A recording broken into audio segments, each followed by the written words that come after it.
ഇന്ന് ഞാൻ സംസാരിക്കാൻ ആഗ്രഹിക്കുന്നത് ഡോക്ടർ അജു കെ നാരായണൻ രചിച്ച കാണി കാണും നേരം എന്ന പുസ്തകത്തെക്കുറിച്ചാണ്. ശ്രദ്ധേയമായ സാംസ്കാരിക പഠനങ്ങൾ കൊണ്ട് മലയാളത്തിൻ്റെ ദൈക്ഷണിക മണ്ഡലത്തിൽ ആരാലും അവഗണിക്കാൻ സാധ്യമല്ലാത്ത ഒരു സാന്നിധ്യമായി മാറിക്കഴിഞ്ഞ പ്രതിഭാശാലിയാണ് മഹാത്മാഗാന്ധി സർവകലാശാലയിലെ പ്രൊഫസറായ ഡോക്ടർ അജു കെ നാരായണൻ.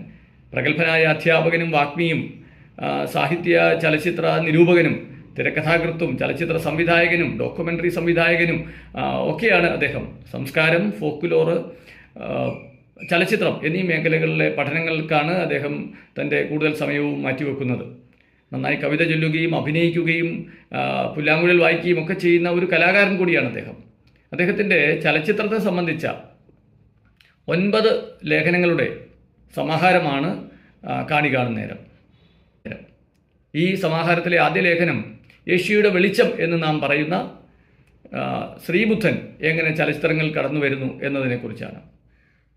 ഒരുപക്ഷെ നമുക്ക് അഭിമാനിക്കാം, ശ്രീബുദ്ധൻ ആദ്യമായി ഒരു ചലച്ചിത്രത്തിൽ കടന്നു വരുന്നത് ഈ ഒരു ഇന്ത്യൻ ചലച്ചിത്രത്തിലാണ് എന്ന് അജു ചൂണ്ടിക്കാട്ടുന്നു. 1923 ബുദ്ധദേവ് എന്ന പേരിൽ ദാദാസാഹിബ് ഫാൽക്കെ പുറത്തിറക്കിയ ചിത്രമാണത്. അതൊരു നിശബ്ദ ചിത്രമായിരുന്നു, ബ്ലാക്ക് ആൻഡ് വൈറ്റിലുള്ള ഒരു ചിത്രമായിരുന്നു.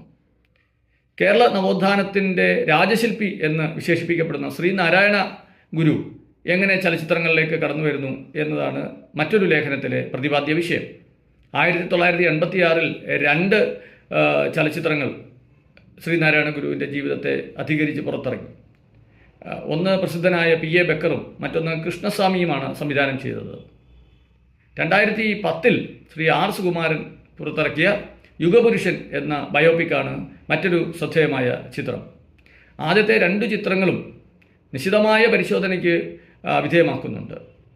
ആ ചലച്ചിത്രങ്ങൾ നഷ്ടപ്പെടുത്തിയ ചലച്ചിത്ര സാധ്യതകളെയാണ് അജു വിമർശിക്കുന്നത്, അതിൻ്റെ എല്ലാ നന്മകളും എടുത്ത് പറയുമ്പോൾ തന്നെ. പെൺ സിനിമകളുടെ ചരിത്രവും ഉള്ളടക്കവും ആഴത്തിൽ പരിശോധിക്കുന്ന മറ്റൊരു ലേഖനം ഇതിലുണ്ട്.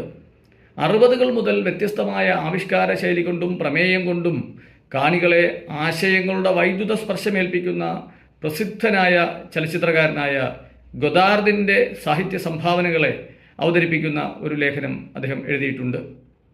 അതുപോലെ നാട്ടറിവുകൾ ചലച്ചിത്രത്തിൽ എങ്ങനെ കടന്നു വരുന്നു എന്ന വളരെ പണ്ഡിതോചിതമായ ഒരു ലേഖനം, വളരെ പ്രയോജനകരമായ ഒരു ലേഖനം ഇതിൽ ഉൾക്കൊള്ളിച്ചിട്ടുണ്ട്.